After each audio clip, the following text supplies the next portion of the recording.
The reality is we are a very successful, extremely well-managed business.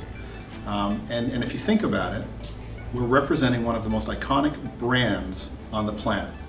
And you don't mess around with that. You know, the motor company has been around since 1903. They're pretty good at what they do. In fact, going into and dealing with this great recession that we're really just coming out of, it's not that I need a motorcycle, but I really, really, really want one. And I really, really want a Harley. So the motor company, they were very clear about what they wanted to, the message they wanted to deliver through the recession. They realized that, the motorcycle industry worldwide, not Harley Davidson, but the motorcycle industry took a huge hit. It's like somebody turned the lights off one day and forgot to turn them back on. Their approach was, look, we've weathered these storms before. We've lived through the World War I, the Great Depression, World War II, all of these major conflicts. And you know what?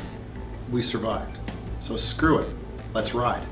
And that was their approach. The advertising campaign around the world, screw it, let's ride, became the slogan through the recession. Because that's what we do. Right? It's better when you're on a bike, and so we truly believe that. We asked our retailers to make sure they were properly structured for the size of their business. When your business takes that much of a hit on the revenue side, you've got to do something on the expense side to balance out. And it's not just cost containment. You can manage your expenses and do everything. And so unless you're growing your revenues, that expense base, and let's be real, the biggest part of that expense base is your employee cost.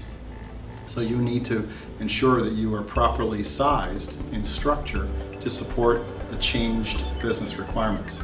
So we asked our retailers to do that, and we can't do that without looking in the mirror, and we did it ourselves.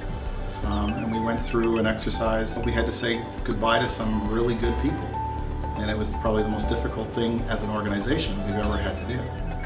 But I can tell you, in terms of the way we manage, that you couldn't have done a better job in managing that process. In fact, the business partners that we had confirmed that.